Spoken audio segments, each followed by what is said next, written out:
All right, everyone. Welcome to this panel. We're going to be talking about the Revenge of the Sith novelization, 20 years later, in celebration of their Del Rey Random House Worlds is publishing an all-new special edition, annotated edition of Matt's fantastic novel. So, I don't want to use the word novelization either, because it's a novel. Well, thank you very much for that, but yeah.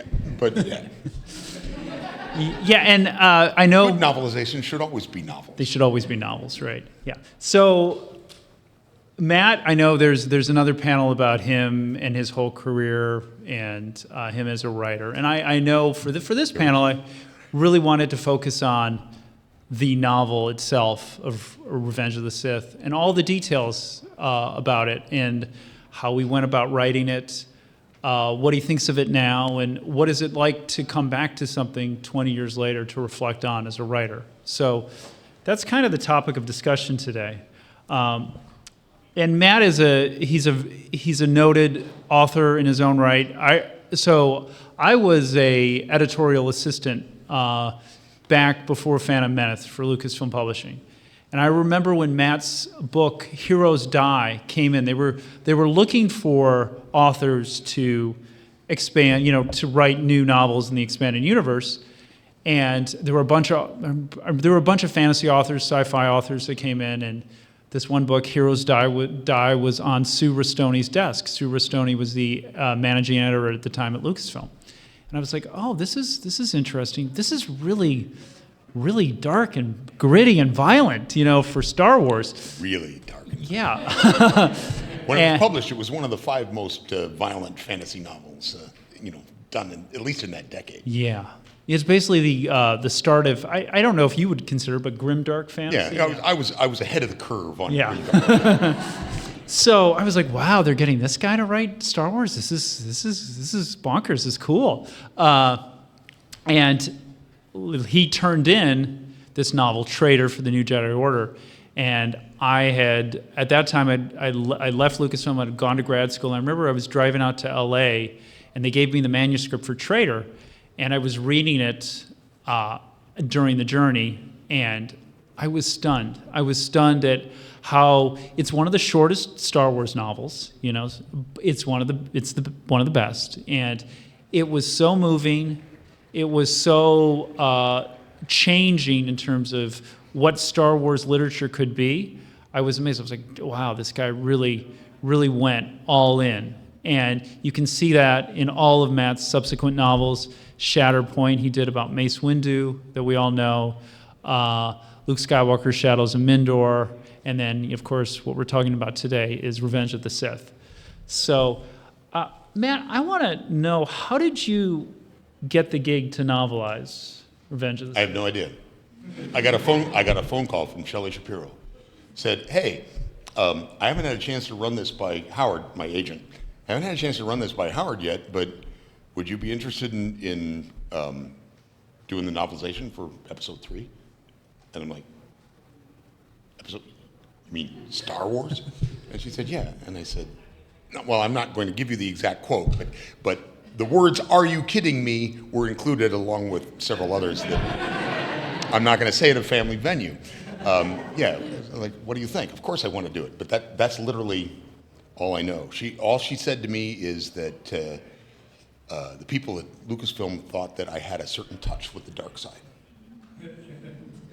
Yeah, and that's just one of the reasons I talked about Traitor, because it does show a character conflicted by the Force, right? And so, in many ways, that's kind of a prototype for maybe what you were thinking about in Revenge of the Sith.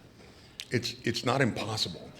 Somebody came up to me at my earlier panel and asked me a question from a friend of his in Saudi Arabia, asking if it was intentional that the plot of Traitor and the plot of Revenge of the Sith are metaphorically mirror images. Anakin starts off as a galactic hero and dies when he becomes Vader. I mean, that's what Obi-Wan says anyway. Jason starts Traitor dead and ends as a galactic hero. And there were other parallels in the way the I did the story arc, and he asked me if that was conscious on my part, and I said no, but I'm gonna pretend it was because it makes me sound really smart. Yes, yeah. Well, I mean, that's why they wanted you, because they wanted that version of the story. And what was the emotion like? So I remember as a writer when I was approached to do the YA novels of the sequel trilogy. I remember getting that email, and I was like thinking, oh wow, okay, right. What did you feel like? Well, first of all, it was strictly confidential. I wasn't allowed. I didn't tell anybody outside my family until they announced it publicly, because they didn't want it. But what I remember most about that time was, and I was telling this story to somebody else, my signing just now, was the first time I was still working on a typewriter in those days. I mean, I had a computer, but So you drafted on a a typewriter? I started on a typewriter. Okay. I drafted. There was so much cutting and pasting. Yeah, trust me. If it weren't for computers, that book would not exist in this form. Okay. It would have been too much work. But now where was I going with this? You're on the typewriter, right? And Oh yeah, the emotion. It was the typewriter thing. Yeah. That's where you distracted me. What was the emotion? It was typing out untitled Star Wars novel, episode 3 untitled Star Wars novel by Matthew Stover from a story and screenplay by George Lucas, and I ran that page up on my typewriter, and I just sat there staring at it and waiting for my hands to stop shaking. It took a while. Wow. It was just wild because I mean, I was a fan. Yeah. I saw Star Wars between 1977 and I think the last time I saw it would have been just before Empire. But I saw it in the theater 20 times. Wow. Yeah. Yeah. That's amazing. Yeah, I was a fan. So it meant a lot to me to get the tap. Yeah. So Shelley makes a deal with your agent, right? Mm-hmm. And it probably took a while for it to come together. And yeah, so yeah. I'm not as prominent an author as the other two guys who did the sequel trilogy. I mean, Terry Brooks. Terry Brooks is a publishing legend in this country. Yeah. Bob Salvatore's his backlist of his stuff is bigger than Star Wars. I mean, he's huge in the gaming related stuff. Yeah, and he had a best-selling series from Del Rey at that time as well. Yeah. But anyway, I was not prominent in that way. I was known among Star Wars fans for Traitor and Shatterpoint, but it was a complete shock to me. I had no idea because Terry Brooks, every book in those days ended up on the New York Times bestseller list like clockwork. I mean, it didn't even matter. It's just Terry Brooks. Oh yeah, he's number 3 this week. Right, but and then there's me. So when you went out to Lucasfilm, I assume. Mm-hmm. Did you read the script out there, or did they send it to you? They sent it to me. They sent it. I had already read the shooting script before I met with Mr. Lucas. Okay. So what was the journey to meet George Lucas like? Do you remember getting on that plane? What you were thinking? No, I honestly don't. I remember my intense feeling of panic, because I had this idea, this concept. I tell the story in some detail in the foreword, so I'm not going to go into all the details here. But I had a thing I wanted to do. I wanted to make it. Somebody online had spoken about the prequel trilogy as being reminiscent of Greek tragedy. Yeah, absolutely. As it happens, my actual education is in theater. I was an actor and took theater history from a recognized international expert on Greek drama, and so I thought, okay, well, what if we approach it like Greek drama? And I had no confidence that there was any hope that they would let me do any of the stuff that the way the book ended up being. they kept surprising me by saying yes. Yeah. Well, they wanted a good book. So I think, one of the great things about, you kind of already previewed one of my questions, is that Revenge of the Sith does something interesting, is that, as a writer, you look at conflict in two different ways: interior conflict and exterior conflict, right? Internal conflict, external conflict. And what Matt does in Revenge of the Sith is he externalizes, in some ways, the internal conflict, right? Well, yeah, that was exactly intentional. Right? Through prose, right? And he uses this metaphor of the dark. Kind of the dark is its own character, in the book. It has its own voice. And the dragon, that's the other way to do this. And I'm wondering why you took that approach to making that conflict, metaphorizing that conflict in that way. It's because it's all metaphor. I mean, it was metaphor to begin. That's what mythology is. It's a metaphor for your life, for your existence in the world, and it's just it's organized into stories that are more satisfying than history because they don't have to be true. Right. But mythology strongly depends on a sort of prior knowledge of the specific tropes of that type of mythology. Greek myths are one thing, Chinese myths are something else. There's dozens of completely distinct mythologies from Africa, and everywhere you go. But there are things that they have in common, which is what Joseph Campbell would talk about, and I think George Lucas took advantage of. And I just thought, why not just take the mythology, because I was thinking Greek drama already, which always has supernatural characters in it and whatever. And I thought, why not just run with it? Yeah, and the struggle with the beast, right? And Anakin is recognizing there is a beast within him. There's a serpent. There's a dragon. I just found that kind of an interesting way to understand the conflict of Anakin in how he's dealing with the dark side within himself. Well, I'm going to have to betray some of my lit crit training. Although I've lost the actual phrase, but there's a phrase in poetry that they objective correlative, I think. The objective correlative. Right. Right. Yeah. Where you describe something in detail, but the language that you use, the way you describe it, produces a specific emotional affect. And so I got that from college, and yeah, of course. And I thought, I thought instead of just talking about anger or fear or whatever in the abstract or evil, make it something that people can imagine while they're reading what I have to say about it. Mm-hmm. Yeah, no, I found it really interesting. Also, and as everybody knows who's read the book, there's this omniscient voice that you don't see in the other Star Wars books, except for the beginning of Alan Dean Foster, when he introduces he does his own little scroll at the beginning, right? And in Matt's book, he does his scroll, but it's like throughout the book. He'll introduce a character, he'll introduce a scene, and then he'll cut to, this is Padme, this is Anakin, this is Obi-Wan. He uses present tense, and he uses this kind of omniscient voice. Mm-hmm. And I'm wondering how you developed that thought of the omniscient voice, and if there were any conversations with Lucasfilm about that. No, because I'm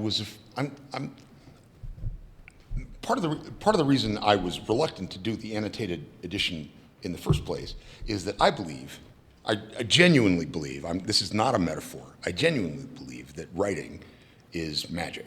That's real magic. I have a story in my head, I put black marks on paper, and it makes a story in your head. It's not the same story. Your version, what you see is not the same as what I see. But so that's my. Yeah, no, it's easy for me to ask these questions as a writer because I would not be able to answer the same questions for my own work either. But when you're a reader, you get to deconstruct and you get to kind of look at somebody's work, and we bring meaning to that. And this is why I think this book has resonated with so many fans, is that people have kind of brought their own meaning to it, and it has in the words of the expanded universe, it really expanded Anakin's story to make it bigger than just the film. It got to what a novel can do really well, is to get into the interior mind and the interior conflict of the character. It's the only thing that you can't do on film. Right. I mean, they do voiceovers and stuff like that, but it has to be done really well to work at all. Yeah, it's very hard to do. And that was an intentional strategy on my part, because George Lucas is one of the great visual filmmakers in cinematic history, and there's no way I could describe something on the page that is going to give it the impact that you will get from seeing it on the screen. So I didn't try. I just tried to evoke that so that when the movie came out, people would be able to have the images from the film in their head as they read the story. And some people read the book before the movie came out, but that works for me too, because then they have like the interior lives of these characters in their head as they watch the movie. So that's what it was for. I was one of those lucky people to be able to read the book before the movie, and I was Lucasfilm. I was an editorial, still in the editorial roundtable of their people, and I remember reading it, and I remember reading because I looked back at the book today to make sure I was up to date. And the version that I remember was slightly different from the final version. And I'm wondering, I'm trying to remember the changes because. Well, can you talk about the important one that I'm not going to give you the whole story on, because I tell the story in the appendix of the annotated edition that comes out next month, and I don't want to spoil it. But let's just say that the whole concept of the Dead Star Dragon. It was bigger in the original. Well, it was different. It meant something different, and Mr. Lucas did not like what I thought was his intention. It was not, and as soon as I made that connection, well, the story's in the book. Next month. Yeah. So talking about George Lucas now, you go to meet George Lucas at Skywalker Ranch, right? Mm-hmm. Okay. Do you get to stay at the hotel there? Or no? Not in San Rafael. Not San Rafael. Okay, they didn't get you. Okay. Yeah. And so you meet with George. Where is it? It was on as I recall, it was in the mansion house. Okay. It was on the second floor. It was some kind of like executive conference room. I think there was a conference table on one side, and there was like a conversation area with my recollection is cream-colored leather furniture. Sat there with me and Sue and Jim Lucino, apparently, because I didn't remember he was there. I had other things on my mind. He was writing Labyrinth of Evil at the time. Yeah. So, yeah. Yeah. That would explain why they would want him there. But yeah, and we sat there and we talked for about 3 hours, and I had 30, 40 questions, of which we got to about 10. Yeah, of course. Because Mr. Lucas has an astonishing amount of Jedi lore that never showed up anywhere. So I'd ask him a question about the Force or the Darksider stuff, and he'd just launch into there were so many things in that conversation that could have been books of their own. I was like that's when I search your memory, Matt, because everybody in this room wants to know one of those stories. Okay. Yeah.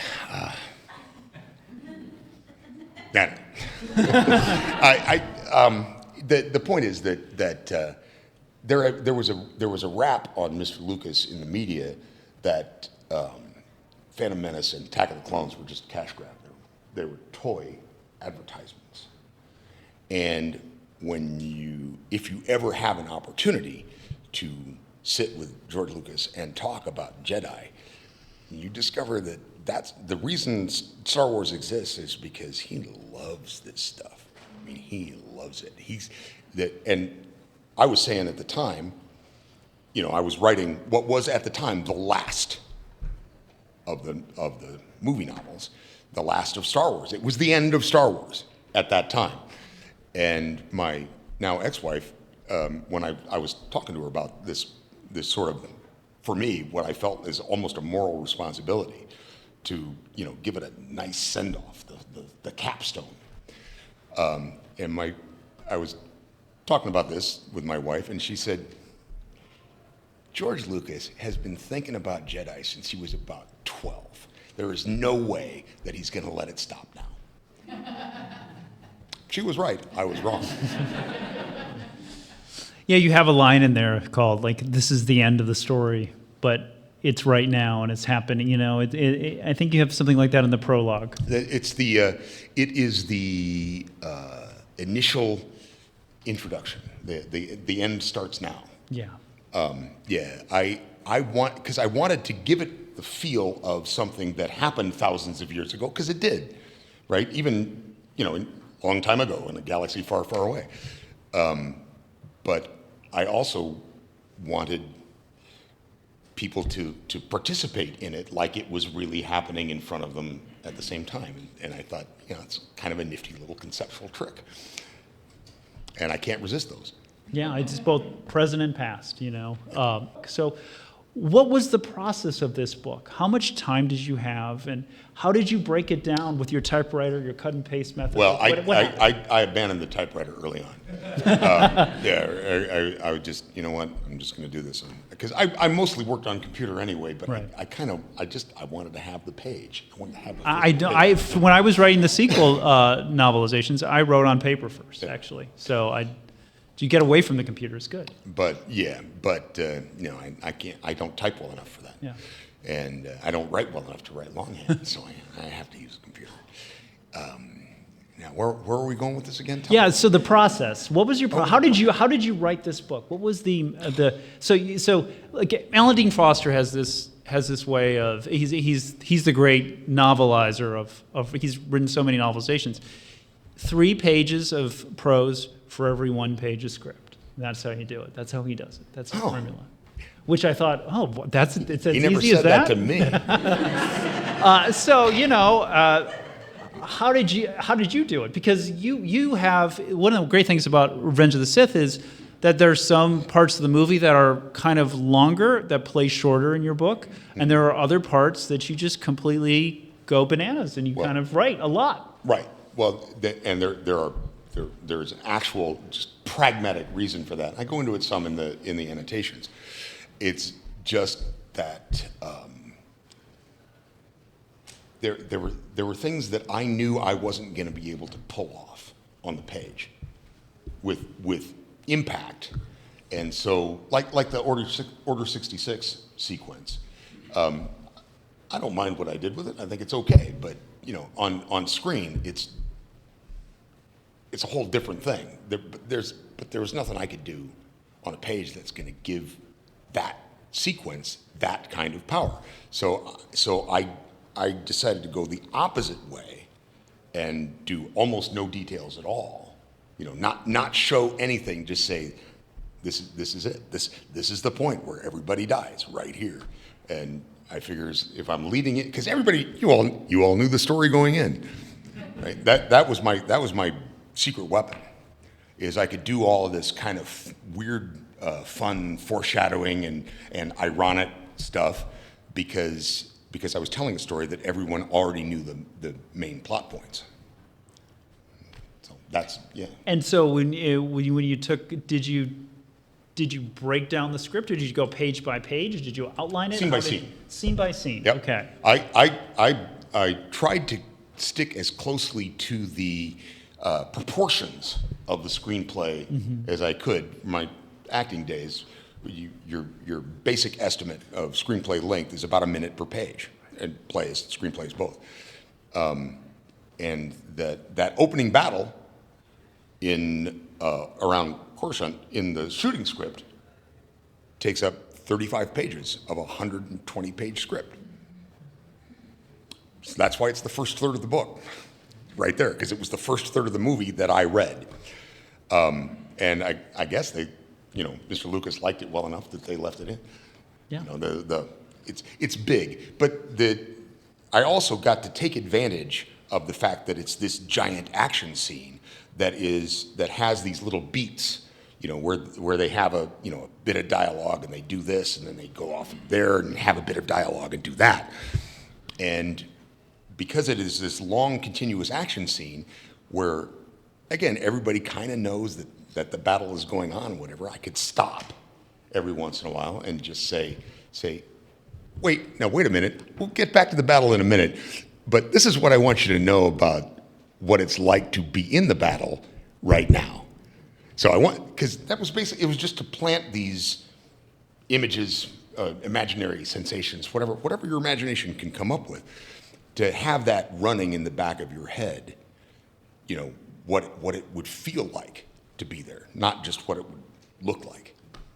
Yeah, so you have the propulsion of the narrative, the story going forward, and then Matt says, I'm going to cut, and I'm going to tell you, I'm going to give you kind of a close-up, a freeze frame, okay, of who these people are and what is going on. And and you get to tell, it's a great way to tell, not show, because you have characters like Dooku and Padme. You kind of want to show them as these tragic characters in this big Greek drama where they're stepping off to the side and giving their soliloquy or their monologue. You're not doing that, but you're kind of doing it through prose and I can tell you where I stole that from.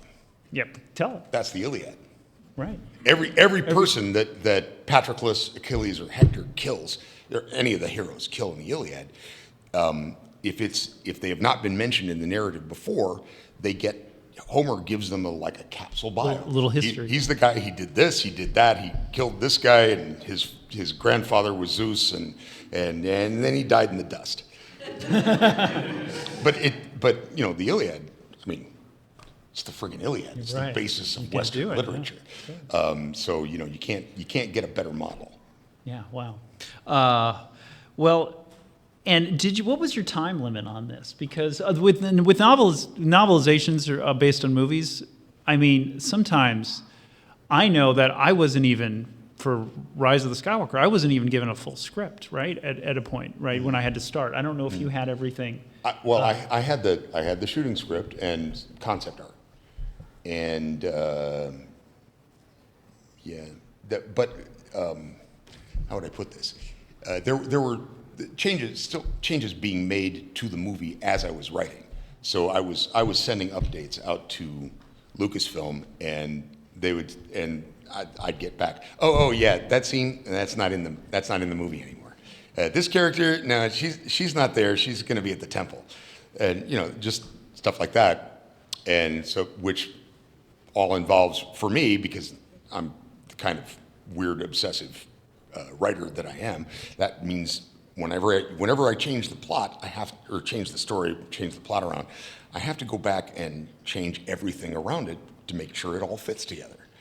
And yeah, that was the hardest thing, was keeping up with the changes that were made in editing. Yeah, and it happened so quick, and some of it. I'm sorry to interrupt. Some of it happened after the book was already, at press. It was in printing. He was still updating that movie. Yeah, you have to be nimble, right? As a writer, it's a different style. And if you're a slow writer or a thoughtful writer, right? It's a tough thing to do. Mm-hmm. In my case, because this had been a movie that had been in the making for so long, I got the contract in the late fall of 2003. And I delivered my first full draft in, I think, August of 2004. So I spent at least 7 or 8 months I had on that. Okay. Before the first draft, and then they took it, and again, there's a story. There's a story in the book.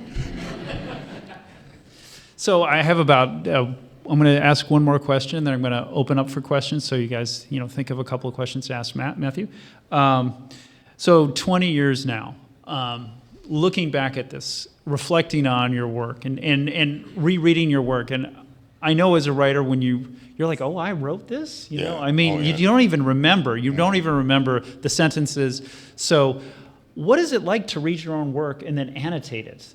And trying to remember, because you don't probably remember a lot of the choices you made at the time. You were just writing. It was magic. Well, yes and no, because there are a lot of things. There are a lot of things in that. They're sort of narrative tricks and things like that, like the little introductory things about the dark. Well, that's something I used in my Blade of Taishal novel. I would have a little intro to each of the novella-length chapters that would be like a mythological preview of the gritty story that you're about to read. So I'm just comfortable with that. All of my work is heavily involved in mythology. Yeah. Just some of them are less obviously so than Star Wars. And if you had a chance, having read it, is there anything that you would have gone back to make your own special edition, to make your own changes? What would you have done? If I had my druthers, I wouldn't change anything about the book itself, but I would talk them into publishing my initial draft. Okay, there we go. Like as a companion piece, like in an omnibus, something like that, because it is a little different. I mean, it's not that different, but there are some definite changes, and yeah. There's some things. There were some things that I was very proud of that Mr. Lucas didn't care for, and it doesn't matter how proud you are.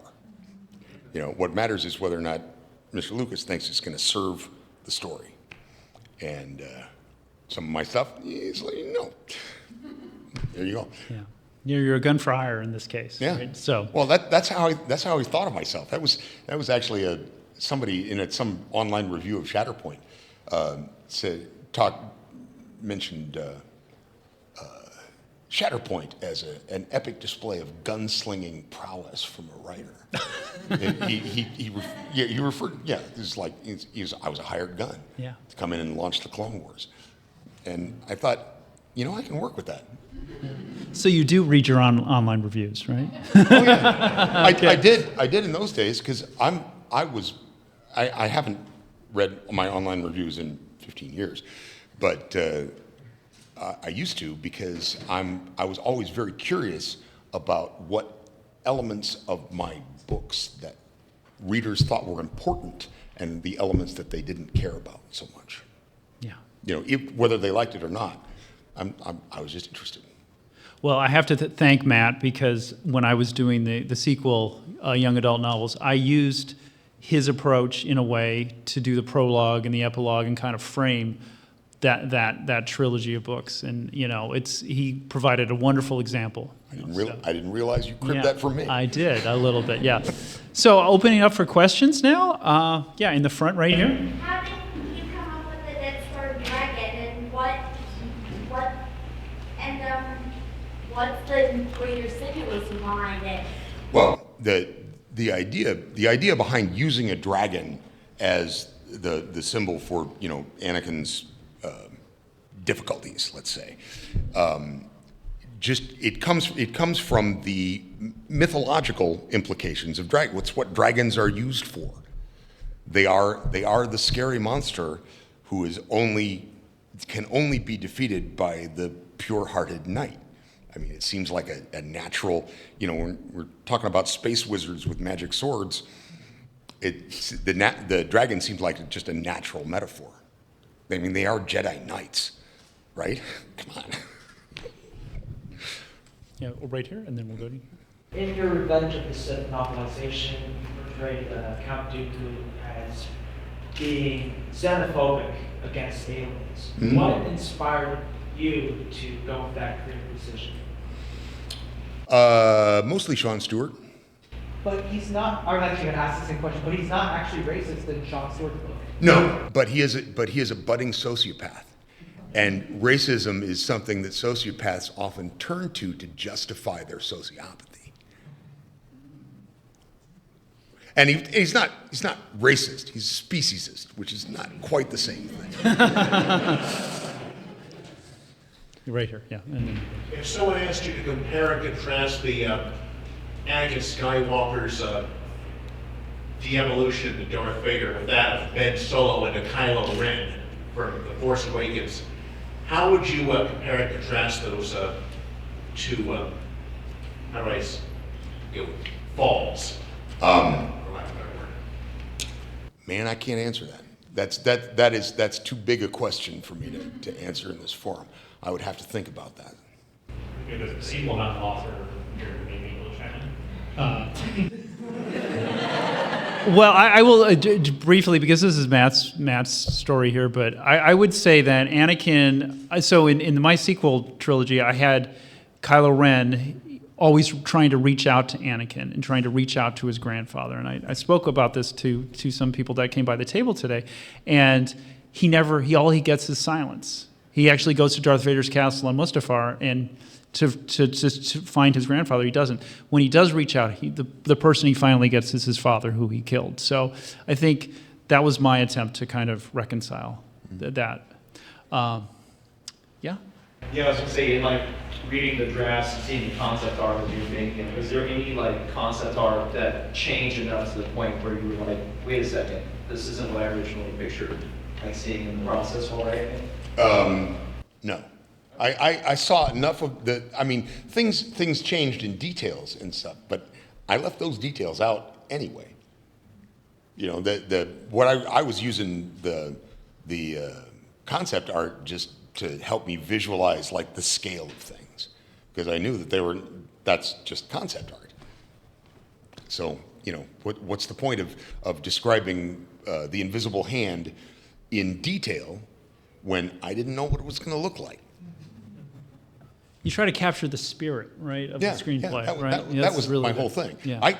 And honestly, I love that script. The shooting script that they sent to me, I read it and I was like, holy crap, this is gonna be the greatest Star Wars movie ever made. One of the most vivid parts of the book that is completely different from the movie was the whole fight in Palpatine's office. And it's like he used it, almost looks like Palpatine, he wrote him like he used like some kind of power, like illusory power, like where they don't even see it coming, you know? And it's like they don't even realize, oh my God, I'm dead.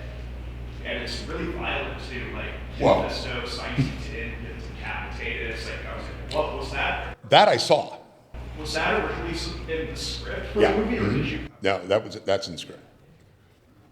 But I did see that, but I'm not sure that I saw it while I was still working on the book.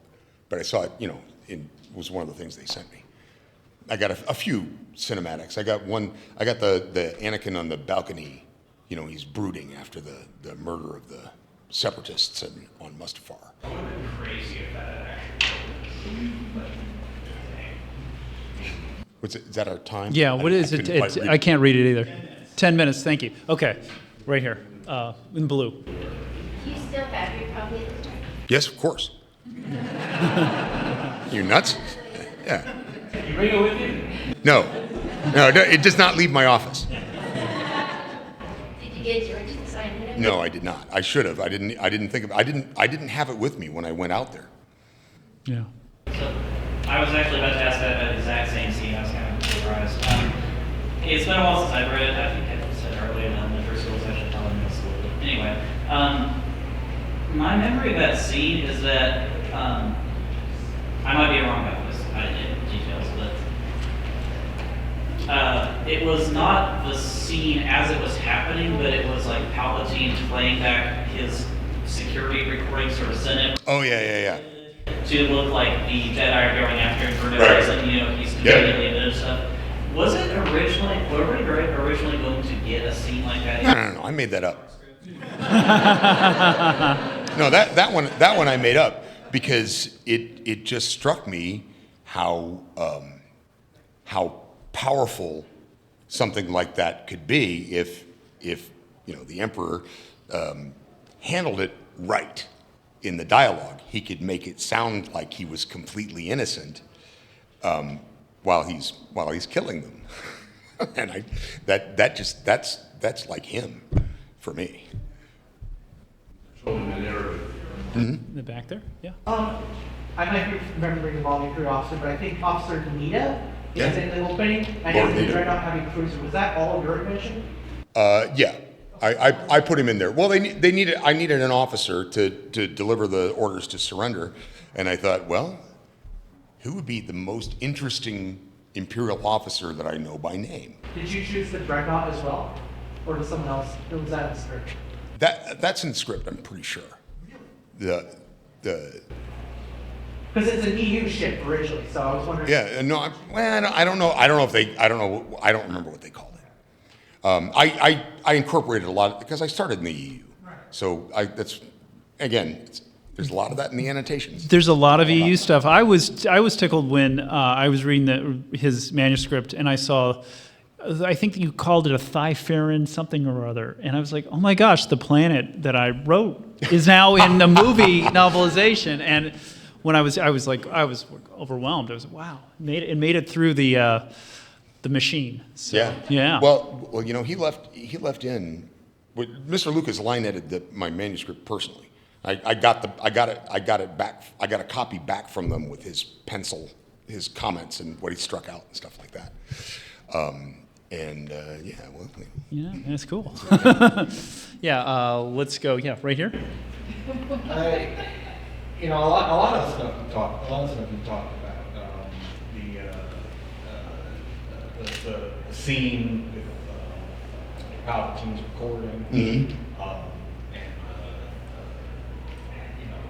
adding details like Nita and that and stuff like that. And a lot of that it seems to me, always seemed to me, it was as much about translating the movie as it was adapting it. I was wondering if you could talk a little bit about Well, that was my intention. Well, it was always intended to be a companion piece to the film rather than a retelling of the same story. And I mean that's it right there. I mean, Yeah, why do you want to read? You can read the script. Why? You've Yeah. got a new experience of the story, right? I just thought people might like to see Star Wars the way I see it, which is through the lens of mythology.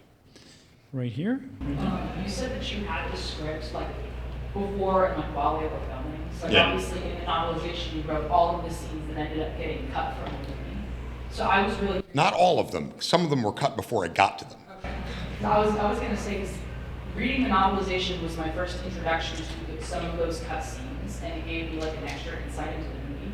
What was your reaction when you found out that some of the stuff that you had written got cut like after you wrote about it? Honestly, it didn't bother me at all, because again, as I have mentioned on different writers have different approaches to presenting characters. That's one of the reasons I did those little character sketch introductions for each of the main players. And so because I wanted to introduce people to the version that they were going to meet in this book, because everybody writes everybody a little differently. And I don't know if that answers your question, but Can I ask that same question differently? sure. Instead of like, did it bother you that your part wasn't in? Did it bother you that something what was in the script was not in the movie that you would have liked to see? Ooh, that's a good question. Well, the main difference between the screenplay I got, other than the bigger stuff we kind of referenced earlier, was in my screenplay or the screenplay, the Jedi Temple. There was Obi-Wan and Anakin have to fight their way in through clouds of stormtroopers. Because they're guarding the temple or whatever, and so that's the way I wrote the book. But in the movie, no, temple's just open and they just go in. Yeah. Well, I think one of the great things about being the adapter of the movie is you get to add the scene that you want. I got to add Luke's final goodbye to R2-D2. That's not in the movie. I got to add Chewbacca's reaction to Han Solo's death and how he takes out his claws and starts killing stormtroopers. That's not in The Force Awakens. So it's those moments that you know aren't going to be in the movie, but that make that book and that experience special to you as a writer. Right, and special to some, at least some of y'all as readers. Yeah. In the back, right? Actually, I have one. Oh, yeah.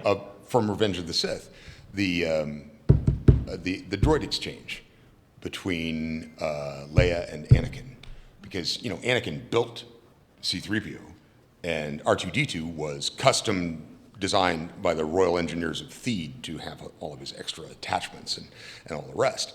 But in Revenge of the Sith, R2 is Anakin's astromech, and C-3PO is Padme's protocol droid.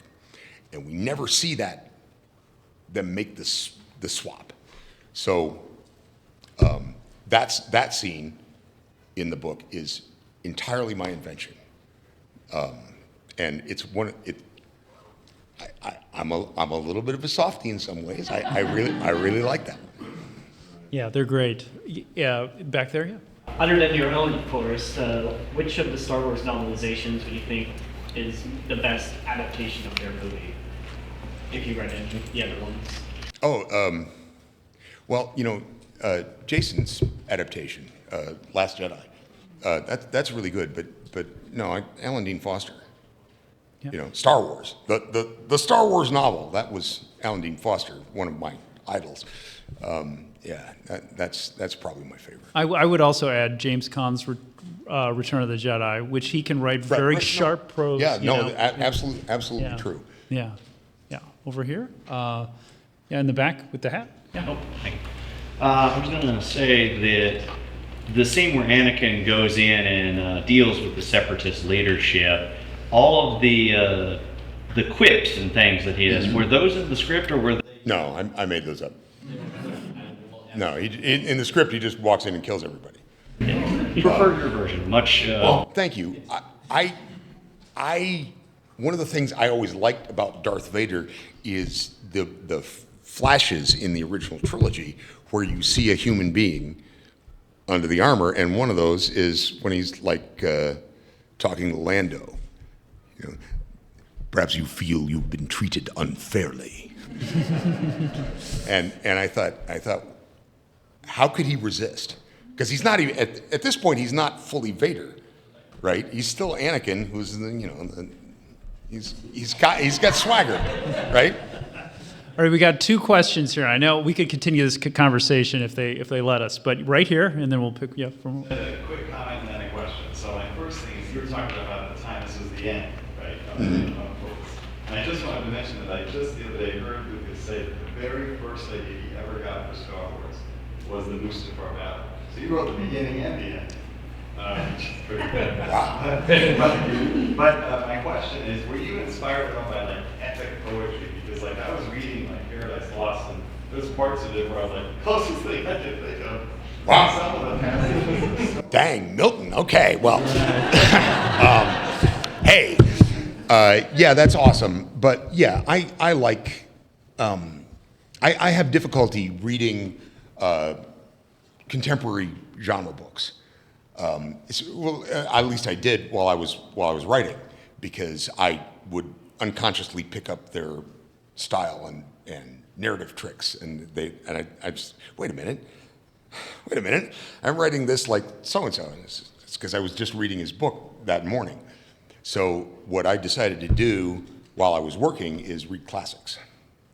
So I read Hemingway and Dickens and Joseph Conrad but as far as the epic poetry goes, I'm a Homer. The Greeks, Homer, the Iliad and the Odyssey. That's what Western literature is. It's all in there.